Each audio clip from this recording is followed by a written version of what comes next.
Social ಮೀಡಿಯಾದಲ್ಲಿ ಯೂಟ್ಯೂಬರ್ಸ್ಗೆಲ್ಲನೂ ಸ್ವಲ್ಪ ದುಡ್ಡು ಬಂದುಬಿಟ್ರೆ ಅವ್ರೇನು ಮಾಡ್ತಾರೆ, ನೀವು ಸಾಲ ಕೊಟ್ಟು ಅವ್ರ ಪ್ರಾಬ್ಲಮ್ನ ಸಾಲ್ವ್ ಮಾಡ್ತೀನಿ ಅಂತ ಅಂದ್ಕೊಂಡ್ರೆ this is a biggest problem actually. ಆ ಕಂಪ್ನಿಗೆ ಲಾಭ ಆಗಿಲ್ಲ ಅಂದರೆ ಮಾಡಂಗೇನೋ ಮಾಡಿ ಇಲ್ಲ ಮನೆಗೆ ಹೋಗೋಣಂತೆ. ಅವಾಗ ನೀವು ನನಗೆ ಸ್ಯಾಲ್ರಿ ಏಕೆ ಬೇಡಪ್ಪ ಕೊಟ್ಟಷ್ಟು ಕೊಡು ಅಂತ ಇಸ್ಕೊಂತೀರ. ಹೇಳಲ್ವಾ, ಎಷ್ಟು ದುಡಿದ್ರು ಸಾಕೆ ಆಗ್ತಿಲ್ಲ ಗುರು ಅಂತ ಹೇಳ್ತಾರೆ. ಯಾಕಂದರೆ ಇನ್ಫ್ಲೇಷನ್ ತಿಂತಾ ಇದೆ ನಮ್ಮ ದುಡ್ಡನ್ನ. ಕೈ ಸಾಲ ಮಾಡಿದಾಗ ಇಂಟ್ರೆಸ್ಟ್ ಕಟ್ಟಿನೇ ಕೂದಲು ಉದುರೋಗ್ತವೆ. ಇನ್ವೆಸ್ಟೇ ಮಾಡಲಿಲ್ಲ, ಕೈಯಲ್ಲಿ ಇಟ್ಕೊಂಡು ಎಂಜಾಯ್ ಮಾಡಿಬಿಟ್ರಿ ಅಂದ್ಕೊಳ್ಳಿ. ಇದೇ ಇನ್ಫ್ಲೇಷನ್ನ ಬೀಟ್ ಮಾಡೋಕ್ಕೋಸ್ಕರನೇ ನಾವೆಲ್ಲ ಫೈಟ್ ಮಾಡ್ತಾ ಇರೋದು. CFO ರಿಸೈನ್ ಮಾಡಿದ್ದಾರೆ ಅಂದರೆ ಅದರಲ್ಲಿ ಏನು ಇಷ್ಟು ದಿವಸ ಪ್ರಾಫಿಟ್ ತೋರಿಸ್ತಿದ್ದಾರಲ್ಲ ಇಯರ್ ಆನ್ ಇಯರ್ ಗುರುತು, ಅದರಲ್ಲಿ ನಿಜ ಇದೆ ಅನ್ನೋದೇ ಡೌಟ್. ಅದಕ್ಕೆ ದೊಡ್ಡವ್ರು ಹೇಳ್ತಾರೆ, ನಮ್ಮ ಅಮ್ಮನೂ ಹೇಳ್ತಾ ಇರುತ್ತೆ, ಏನಾದರೂ ದುಡಿತಾ ಇದ್ದೀರಾ ಅಂದರೆ ದಯವಿಟ್ಟು ಹೊರಗಡೆ ತೋರಿಸ್ಕೊಬೇಡಿ. ಈಸಿ ಅನ್ನೋದೆಲ್ಲಿರುತ್ತೆ ಅಲ್ಲಿ ಆರಾಮ್ಸೆ ಎಲ್ಲರಿಗೂ ದುಡ್ಡು ಮಾಡೋದು ಈಸಿ ಇರ್ತಿತ್ತು. ಯಾಕಂದರೆ ಬೇರೆ 100 P 200 P ಇರೋ ಕಂಪ್ನಿಗಳನ್ನೆಲ್ಲ ಈ ಮಾರ್ಕೆಟ್ ಇಷ್ಟಪಡ್ತಿಲ್ಲ, ಇಂಥ ಕಂಪ್ನಿಗಳನ್ನ ಚೂಸ್ ಮಾಡ್ತಾ ಇದೆ. ಇವ್ರು ಚೆನ್ನಾಗಿದ್ದಾಗ ಯಾರಿಗಾಗಿದ್ದಾರೆ ಅಂತ ಇವ್ರು ಯಾವತ್ತೂ ಕ್ವಶನ್ ಮಾಡ್ಕೊಳಲ್ಲ, ವಾಪಸ್ ಇಸ್ಕೊಳಲ್ಲ ಅಂತ ಕೊಟ್ಬಿಡಿ. ಸಾಲ ಕೊಡಬೇಡಿ, ಸಾಲ ಕೊಟ್ಟರೆ ಮಾತ್ರ ನಿಜವಾಗ್ಲೂ ಅವ್ರಿಗೆ ಅದೊಂಥರ ಡೆಡ್ ಟ್ರ್ಯಾಪಲ್ಲಿ ಸಿಗಾಕೊಂಡ್ಬಿಡ್ತಾರೆ.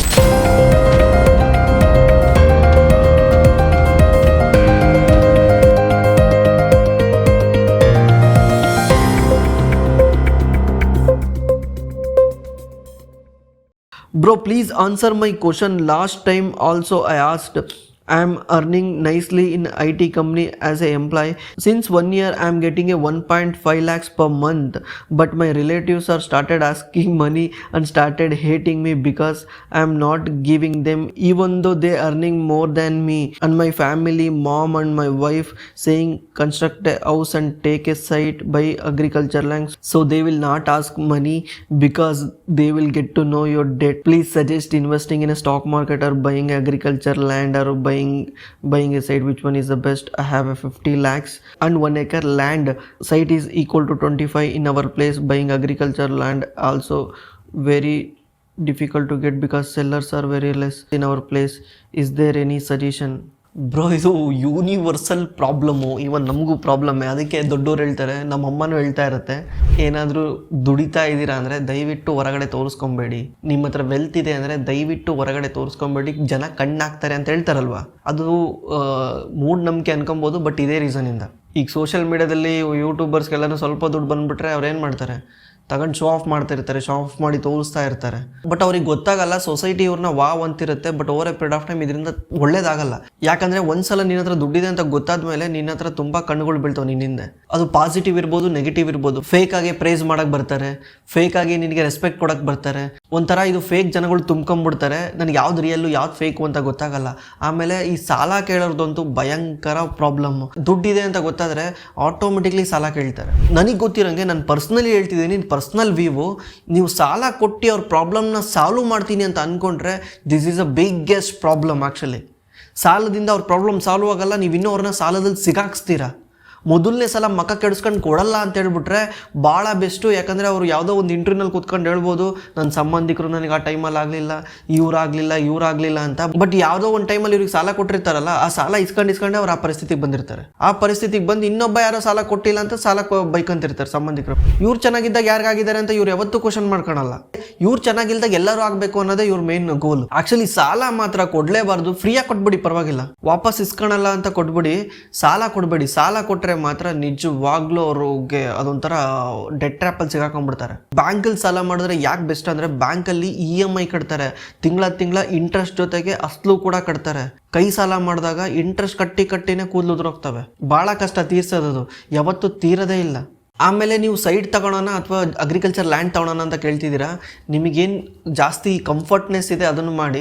ಆ್ಯಕ್ಚುಲಿ ನಾನು ಪರ್ಸ್ನಲಿ ಸಜೆಸ್ಟ್ ಮಾಡಬೇಕಂದ್ರೆ ನಾವು ಸ್ಟಾಕ್ ಮಾರ್ಕೆಟ್ ಚಾನಲು, ನಾವು ಸ್ಟಾಕ್ ಮಾರ್ಕೆಟಲ್ಲಿ ಇರೋರು, ನಾವೇನು ಸಜೆಸ್ಟ್ ಮಾಡೋಕ್ಕಾಗುತ್ತೆ ನಿಮಗೆ? ಸ್ಟಾಕ್ ಮಾರ್ಕೆಟಲ್ಲಿ ಇನ್ವೆಸ್ಟ್ ಮಾಡೀನಿ ಅಂತ ಸಜೆಸ್ಟ್ ಮಾಡೋಕ್ಕಾಗುತ್ತೆ. ಯಾಕಂದರೆ ನನಗೂ ಗೊತ್ತಿದೆ, ನಾನು ಪರ್ಸ್ನಲಿ ಸ್ಟಾಕ್ ಮಾರ್ಕೆಟಲ್ಲಿ ಇನ್ವೆಸ್ಟ್ ಮಾಡೋದ್ರಿಂದ ನಾನು ಅದನ್ನೇ ಬಂದು ಹೇಳ್ಬೋದು. ಬಟ್ ನಿಮಗೇನು ಸರಿ ಅನಿಸುತ್ತೆ ಸರಿ ಅನ್ಸಲ್ಲ ನೋಡಿ. ನಿಮ್ಮ ಸ್ಟಾಕ್ ಮಾರ್ಕೆಟಲ್ಲಿ ಇನ್ವೆಸ್ಟ್ ಮಾಡೋಂಗಿದ್ರೆ 50 lakhs ಆ್ಯಂಡ್ ಅಬವ್ ಹೋಗ್ತಿದ್ದೀರಾ ಅಂದರೆ PMS ಅಂತ ಒಂದು ಪ್ರಾಡಕ್ಟ್ ಇದೆ. PMS ಬಂದ್ಬಿಟ್ಟು ಪೋರ್ಟ್ಫೋಲಿಯೋ ಮ್ಯಾನೇಜ್ಮೆಂಟ್ ಸರ್ವಿಸ್ ಅಂತ. ಈ ಪ್ರಾಡಕ್ಟು ತುಂಬ ಚೆನ್ನಾಗಿರುತ್ತೆ compare to any other mutual fund ಮತ್ತು ಡೈರೆಕ್ಟಾಗಿ ಸ್ಟಾಕ್ ಮಾರ್ಕೆಟಲ್ಲಿ ಇನ್ವೆಸ್ಟ್ ಮಾಡೋಕ್ಕೆ. ಯಾಕಂದರೆ ಈ PMSನ ಮ್ಯಾನೇಜ್ ಮಾಡೋ ಫಂಡ್ ಮ್ಯಾನೇಜರ್ ಇರ್ತಾರಲ್ಲ, ಅವ್ರ ಹತ್ರ ಕ್ಲೈಂಟು ಮಿನಿಮಮ್ ಅಂದರೆ ಒಂದು 500 ಇಂದ 600 ಕ್ಲೈಂಟ್ ಇರ್ತಾರೆ, ಬೇಡ ಒಂದು 1000 ಕ್ಲೈಂಟ್ ಇರ್ತಾರೆ. ಇದರಿಂದ ಅವ್ರದ್ದು ಟೋಟಲ್ ನಂಬರ್ ಆಫ್ ದಿ ಪೋರ್ಟ್ಫೋಲಿಯೋನೇ ಒಂದು 600-700 ಕೋಟಿ ಇರುತ್ತೆ. ಇದನ್ನ ನೀಟಾಗಿ ಮ್ಯಾನೇಜ್ ಮಾಡ್ತಾರೆ, ರಿಸ್ಕ್ ಕೂಡ ನೀಟಾಗಿ ತಗೊಳ್ತಾರೆ. ಇದರಿಂದ ಏನಾಗುತ್ತೆ, ಡೌನ್ ಫಾಲ್ ತುಂಬಾ ಕಮ್ಮಿ ಆಗುತ್ತೆ. ಈ ನಾನೇ ರೀಸೆಂಟ್ PMS ಗಳಲ್ಲಿ ನೋಡ್ತಿದ್ದೀನಿ, ಸ್ಟಾಕ್ ಮಾರ್ಕೆಟ್ ಬಿದ್ದಿರೋದಕ್ಕೂ ಆ ಪೋರ್ಟ್ಫೋಲಿಯೋ ಬಿದ್ದಿರೋದಕ್ಕೂ ತುಂಬಾ ವ್ಯತ್ಯಾಸ ಇದೆ. ಸ್ಟಾಕ್ ಮಾರ್ಕೆಟ್ 30% ಎಲ್ಲ ಬಿದ್ದಿದ್ರೆ ಆ ಪೋರ್ಟ್ಫೋಲಿಯೋ 12-13% ಮಾತ್ರ ಬಿದ್ದಿದೆ. ಯಾಕಂದ್ರೆ ರಿಸ್ಕ್ ಕೂಡ ಕ್ಲೀನಾಗಿ ಮ್ಯಾನೇಜ್ ಮಾಡ್ತಾರೆ. ಮೇಲ್ ಹೋಗ್ಬೇಕಾದ್ರೂ ಇಂಡೆಕ್ಸ್ನ ಬೀಟ್ ಮಾಡುತ್ತದೆ. ಇದರಿಂದ ನೀವು ರಿಸ್ಕ್ ತಗೊಳಕ್ಕೆ ಇಷ್ಟ ಇಲ್ಲ, ಈಗ ನಿಮಗೆ ಭಯ ಇರುತ್ತಲ್ಲ, ನಾರ್ಮಲಿ ಮಾರ್ಕೆಟ್ ಬಿದ್ದರೆ ನಂದೇನಾಗುತ್ತೋ, ನನ್ನ ದುಡ್ಡು ಏನಾಗುತ್ತೋ ಅಂತ ಭಯ ಇರೋರು PMSಗೆ ಹೋಗ್ಬಿಟ್ರೆ ಬೆಸ್ಟ್. PMS ಅಲ್ಲಿ ರಿಸ್ಕ್ ತುಂಬ ಕಮ್ಮಿ ಇರುತ್ತೆ, ಮತ್ತು ರಿವಾರ್ಡು ಮ್ಯೂಚುವಲ್ ಫಂಡ್ಗಿನ ಜಾಸ್ತಿ ಇರುತ್ತೆ. ಇದ್ರ ಬಗ್ಗೆ ಒಂದ್ಸಲ ತಿಳ್ಕೊಳ್ಳಿ. ನಿಮ್ಗೆ ಇಂಟ್ರೆಸ್ಟ್ ಇದ್ದರೆ ಮಾತ್ರ ಮಾಡಿ, ಯಾಕಂದರೆ ನಾನು ಹೇಳ್ದೆ ಅಂತ ಇದು ಮಾಡಬೇಡಿ. ನಿಮ್ಗೆ ಇಂಟ್ರೆಸ್ಟ್ ಇದ್ದರೆ ಮಾತ್ರ ಮಾಡಿ. ನಿಮ್ಗೆ ಏನಾದರೂ ಸೈಟಲ್ಲಿ ಅಥವಾ ಜಮೀನಲ್ಲಿ ಇಂಟ್ರೆಸ್ಟ್ ಇದ್ದರೆ ಅಲ್ಲೂ ತಗೊಂಡೋಗಿ ಇನ್ವೆಸ್ಟ್ ಮಾಡಿ. ನಾರ್ಮಲಿ ಅಲ್ಲಿ ನೀವೇನಾದರೂ ಕನ್ಸ್ಟ್ರಕ್ಟ್ ಮಾಡ್ತಿದ್ರೆ, ಈಗ ಸಾಲ ಮಾಡಬೇಕಂದ್ರೆ ಜಮೀನಲ್ಲಿ ಸಾಲ ಮಾಡೋದು ಕಷ್ಟ, ಯಾಕಂದರೆ SR ವ್ಯಾಲ್ಯೂ ತುಂಬ ಡೌನ್ ಇರುತ್ತೆ. ನಿಮ್ಗೆ ಅದು 30 ಲಕ್ಷ ರೂಪಾಯಿ ಒಂದು ಎಕರೆ ಹೇಳ್ತಿದ್ದಾರೆ ಅಂದರೆ ಮಾರ್ಕೆಟ್ ವ್ಯಾಲ್ಯೂ ಬಂದ್ಬಿಟ್ಟು 5 ಲಕ್ಷ ಇರುತ್ತೆ ಅದ್ರದ್ದು. ಅದಕ್ಕೆ ಹೆಂಗೆ ಸಾಲ ಮಾಡೋಕೆ ಬರುತ್ತೆ? ಸಾಲ ಯಾರು ಕೊಡೋದು ಇಲ್ಲ ಜಮೀನು ತಗೊಳಕ್ಕೆ. ಸೈಟಿಗೆ ಅಂದರೆ ಕೊಡ್ಬೋದೇನೋ, ಜಮೀನು ತಗೊಳಕ್ಕೆ ಯಾರು ಕೊಡಲ್ಲ. ಆಮೇಲೆ ನೀವು ಸ್ಟಾಕ್ ಮಾರ್ಕೆಟಲ್ಲಿ ದುಡ್ಡು ಹಾಕಿದ್ದೀರಾ ಅಂದರೆ ಯಾರಿಗೂ ಗೊತ್ತಾಗಲ್ಲ.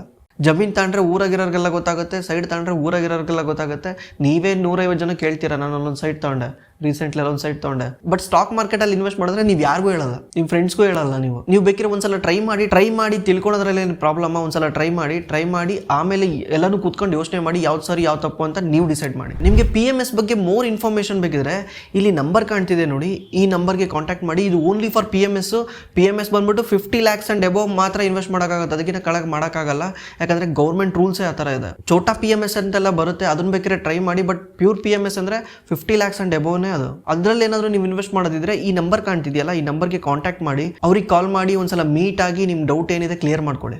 ಬ್ರೋ, ಸ್ಮಾರ್ಟ್ಫೋನ್ ಇಂದ ಹೌ ಟು ಮೇಕ್ ಮನಿ ಭಾಳ ಸಿಂಪಲ್ ಆಗಿ, is there any way to make money please tell me. Smartphone ಇಂದ ಈಸಿಯಾಗಿ ದುಡ್ಡು ಮಾಡ್ಬೋದು ಅಂದ್ರೆ ರೀಲ್ಸ್ ಮಾಡೋದ್ರಿಂದ ಆರಾಮ್ಸೆ ದುಡ್ಡು ಮಾಡ್ಬೋದು. ಅದು ಬಿಟ್ಟು ಇನ್ಯಾವೇನು ನನಗೆ ಗೊತ್ತಿಲ್ಲ. There is a lot of way ಇದಾವೆ. ಹೆಂಗೆ ಹೇಳೋಣ ನಾನು, ಇದೇ ವೇ ಅದೇ ವೇ ಅಂತ.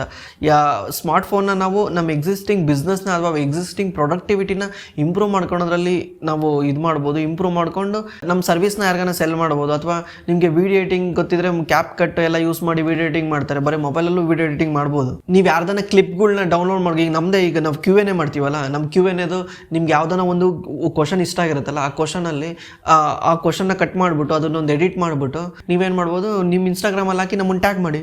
ನಮ್ಗೆ ಇಷ್ಟ ಆಯಿತಾ, ನಾವೇನು ಮಾಡ್ಬೋದು, ನಿಮಗೆ ಚೆನ್ನಾಗಿ ಎಡಿಟ್ ಮಾಡ್ತೀಯಪ್ಪ, ನಮ್ಗೆ ಇದೇ ಥರ ಎಡಿಟ್ ಮಾಡಿಕೊಡು ಅಂತ ನಾವು ಪೇ ಮಾಡ್ತೀವಿ. ಇದೇ ರೀತಿ ನೀನು ಬೇರೆ ಕ್ರಿಯೇಟರ್ಸ್ಗೂ ಮಾಡ್ಕೊಡ್ಬೋದು. ಅದೇ ರೀತಿ ತಮ್ಮನೇಲ್ ಎಡಿಟ್ ಮಾಡ್ಬೋದು. ಈ ಥರ ಭಾಳ ಇದ್ದಾವೆ. ಯಾವುದಾದ್ರು ಒಂದು ಟ್ರೈ ಮಾಡಿ, ನಿಮ್ಗೆ ಏನು ಇಂಟ್ರೆಸ್ಟ್ ಇದೆ ಅದನ್ನು ಟ್ರೈ ಮಾಡಿ. ಮನಿ ಅನ್ನೋ ವರ್ಡ್ನ ಸೈಡಿಗೆ ಇಟ್ಬಿಡಿ. ದುಡ್ಡು ಮಾಡಬೇಕಂದ್ರೆ ನಾನು ಹೇಳ್ತೀನಿ ಕೇಳಿ, ದುಡ್ಡಿನಿಂದ ಹೋಗಬಾರ್ದು. ದುಡ್ಡಿನಿಂದ ಹೋದ್ರೆ ದುಡ್ಡು ಯಾವತ್ತೂ ನಿಮ್ಮ ಹಿಂದೆ ಬರಲ್ಲ. ಫಸ್ಟ್ ನಾನು ಪರ್ಫೆಕ್ಟ್ ಆಗೋದ್ರ ಬಗ್ಗೆ ತಲೆ ಕೆಡಿಸ್ಕೊಬೇಕು. ಯಾವುದೋ ಒಂದು ವಿಷಯದಲ್ಲಿ ಪರ್ಫೆಕ್ಟ್ ಆಗಬೇಕು. ಪರ್ಫೆಕ್ಟ್ ಆಗಬೇಕಂದ್ರೆ ದುಡ್ಡಿನ ಆಸೆ ಇರಬಾರ್ದು. ದುಡ್ಡು ಬರುತ್ತೆ, ಇವತ್ತಲ್ಲ ನಾಳೆ ಬಂದೇ ಬರುತ್ತೆ. ನೀವು ಚೆನ್ನಾಗಿ ಅದರಲ್ಲಿ ಪರ್ಫೆಕ್ಟ್ ಇದ್ದೀರಾ ಅಂದರೆ ಹುಡ್ಕೊಂಬರ್ತಾರೆ ನಿಮ್ಮನ್ನ ಜನ. ಆದರೆ ಪರ್ಫೆಕ್ಟ್ ಆಗೋದ್ರಿಂದ ಹೋಗ್ಬೇಕೆ ಹೊರತು ನೀವು ದುಡ್ಡಿನಿಂದ ಹೋಗ್ಬಾರ್ದು. ಮನಿ ಬರುತ್ತಾ, ಮನಿ ಮಾಡೋದು ಹೆಂಗೆ, ಈ ಥರ ದಯವಿಟ್ಟು ತಲೆ ಕೆಡಿಸ್ಕೊಂಬೇಡಿ. ಹೆಂಗೆ ನಾನು ಗುಡ್ ವಿಡಿಯೋ ಎಡಿಟರ್ ಆಗೋದು ಹೆಂಗೆ, ಒಳ್ಳೆ ವಿಡಿಯೋ ಎಡಿಟರ್ ಆಗೋದು ಹೆಂಗೆ, ಒಳ್ಳೆ ತಮ್ನೇಲ್ ಮಾಡೋದು ಹೆಂಗೆ, ಒಳ್ಳೆ ಸ್ಕ್ರಿಪ್ಟ್ ಬರೆಯೋದು ಹೆಂಗೆ, ಈ ಥರ ಇದರಲ್ಲೂ ಎಷ್ಟೊಂದು ಕೆಲಸಗಳಿದಾವೆ. ನೀವು ಯಾವ್ದಾದ್ರು ಒಂದು ವಿಷಯನ ನಿಮಗೆ ಇಂಟ್ರೆಸ್ಟ್ ಇರೋದನ್ನ ಇಟ್ಕೊಂಡ್ಬಿಟ್ಟು ಅದರಲ್ಲಿ ನೀವು ಪರ್ಫೆಕ್ಟ್ ಆಗಬೇಕು. ದುಡ್ಡಿಂದ ಹೋಗ್ಬಾರ್ದು, ದುಡ್ಡು ಆಟೋಮೆಟಿಕ್ಲಿ ಹಿಂದೆ ಬರುತ್ತೆ. ಈ ಥರ ಟ್ರೈ ಮಾಡಿ. ಯಾಕೆ ದುಡ್ಡು ನಿಮ್ಮ ಹಿಂದೆ ಬರಲ್ಲ ಅಂತ ನನಗೆ ಕಮೆಂಟ್ ಮಾಡಿ ಬಂದ್ಬಿಟ್ಟು. Brother, what is the difference between CAGR and XIRR in mutual fund?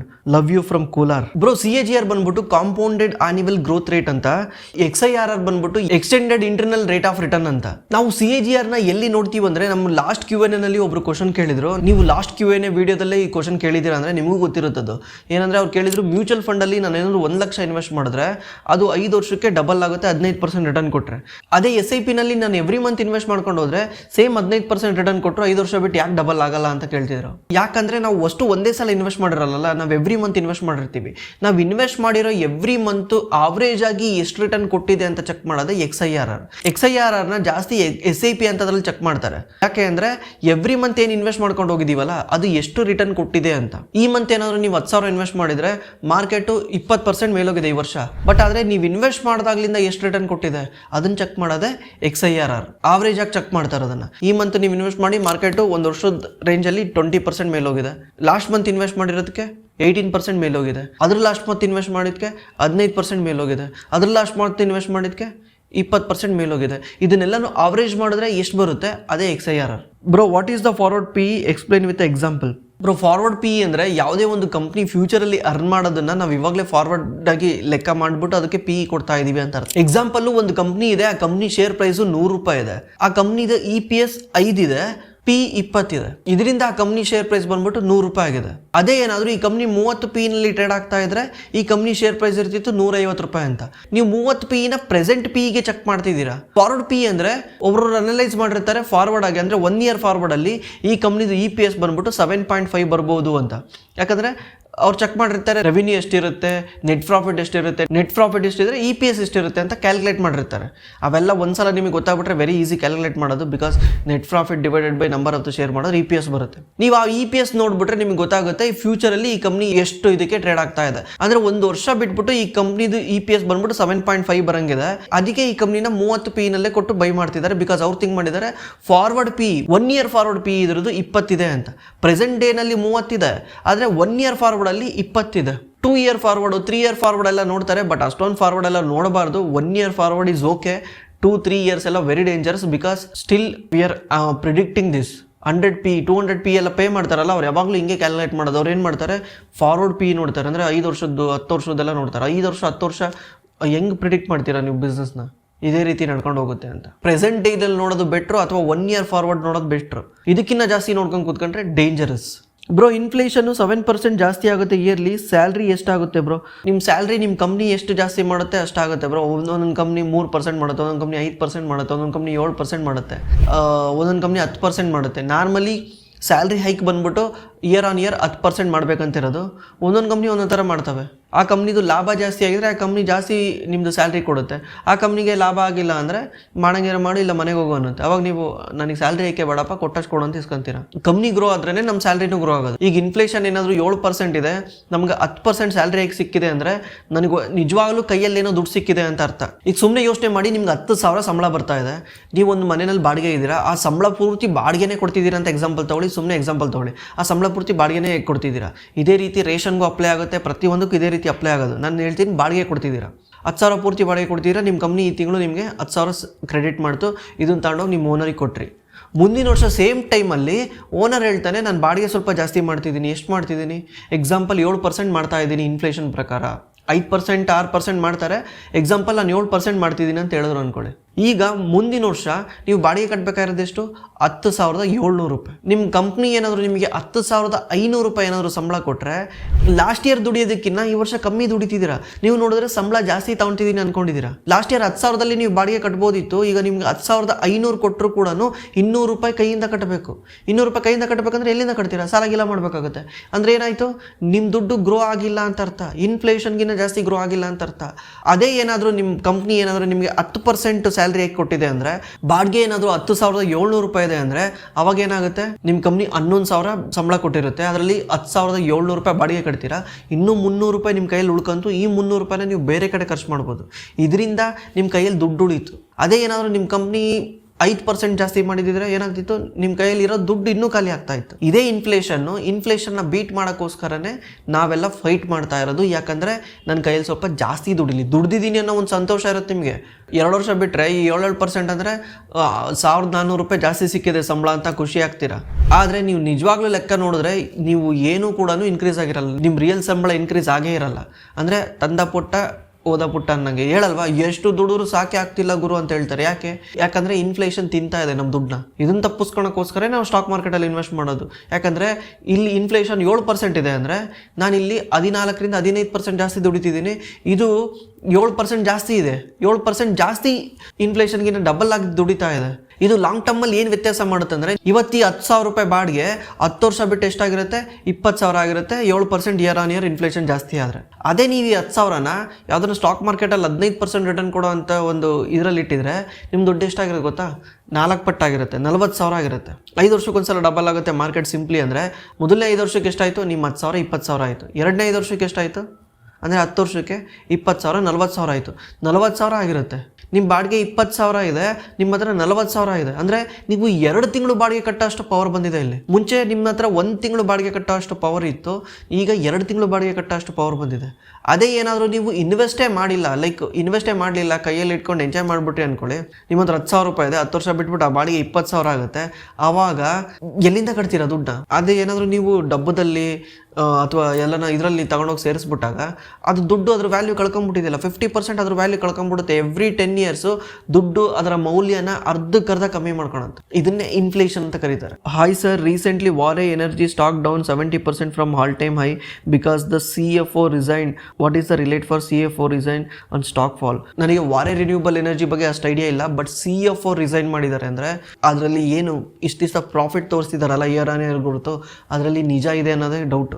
ಯಾಕಂದರೆ CFO ಅಂದರೆ ಏನು ಹೇಳಿ, ಚೀಫ್ ಫೈನಾನ್ಷಿಯಲ್ ಆಫೀಸರ್ ಅಂತ. ಚೀಫ್ ಫೈನಾನ್ಷಿಯಲ್ ಆಫೀಸರ್ ರಿಸೈನ್ ಮಾಡಿದ್ದಾನೆ ಅಂದರೆ ಏನರ್ಥ? ಒಳಗಡೆ ಏನೋ ಗೋಲ್ಮಾಲ್ ಆಗಿದೆ, ಒಳಗಡೆ ಏನೋ ಬ್ಯಾಲೆನ್ಸ್ ಶೀಟಲ್ಲಿ ಆಟ ಆಡಿದ್ದಾರೆ, ಇದು ಇವತ್ತಲ್ಲ ನಾಳೆ ಹೊರಗೆ ಬರುತ್ತೆ ಅಂತ ಅವ್ನು ಎದುರ್ಕೊಂಡು ಮುಂಚೆನೇ ಕೆಲಸ ಬಿಟ್ಬಿಟ್ಟಿದ್ದಾನೆ. ನಾಳೆ ಕೆಲಸದಲ್ಲಿ ಇದ್ದಾಗ ಅವ್ನಿಗೇನಾದರೂ ಗೊತ್ತಾಗ್ಬಿಟ್ರೆ ಇದು ಹೊರಗೆ ಬಂದರೆ ಜೈಲಿಗೆ ಹೋಗ್ತಾನೆ. ಅದಕ್ಕೆ ಅವ್ನು ಮುಂಚೆನೇ ಕೆಲಸ ಬಿಟ್ಟಿದ್ದಾನೆ. ಇದರಿಂದ ಇನ್ವೆಸ್ಟರ್ಸ್ ಇಂಥ ಮುಂಚೆ ಆಗಿರೋದನ್ನ ನೋಡಿರ್ತಾರ, ಅದಕ್ಕೆ ಅವ್ರು ಭಯ ಬಿದ್ದುಬಿಟ್ಟು ಆ ಸ್ಟಾಕ್ನ ಎಕ್ಸಿಟ್ ಮಾಡ್ತಿರ್ತಾರೆ. ಇದು ಮೇ ಬಿ ರೀಸನ್ ಇರ್ಬೋದು, ಹಂಗಂತ ಹಿಂಗೆ ಆಗುತ್ತೆ ಹಿಂಗೆ ಆಗಿದೆ ಅಂತ ಅಲ್ಲ. ಯಾಕೆ CFO ರಿಸೈನ್ ಮಾಡಿದ್ರೆ ಮಾರ್ಕೆಟ್ ಎದುರ್ಕೊಳುತ್ತೆ, ಯಾಕೆ ಸ್ಟಾಕ್ ಕೆಳಗೆ ಬರುತ್ತೆ ಅನ್ನೋಕ್ಕೆ ಇದೇ reason. Bro, you have explained about many stock like insecticides India, Anantraj, EID, Parry, Techno Electric, so on. I am good at analyzing, fundamental analyzing using screener, money control, Motilal Oswal reports, etc. But I want to know how to pick the stock easily. Bro, ಸ್ಟಾಕ್ನ easily ಪಿಕ್ ಮಾಡೋಕ್ಕೆ ಬರಲ್ಲ. Easy ಇಲ್ಲ ಇಲ್ಲಿ ಸ್ಟಾಕ್ನ ಪಿಕ್ ಮಾಡೋದು, ಅದೇ problem. Easy ಅನ್ನೋದೆಲ್ಲಿರುತ್ತೆ ಅಲ್ಲಿ ಆರಾಮ್ಸೆ ಎಲ್ಲರಿಗೂ ಈಸಿಯಾಗಿ ಪಿಕ್ ಮಾಡ್ಬಿಡೋದು. ಈಸಿ ಇದ್ದಿದ್ರೆ ದುಡ್ಡು ಮಾಡೋದು ಈಸಿ ಇರ್ತಿತ್ತು.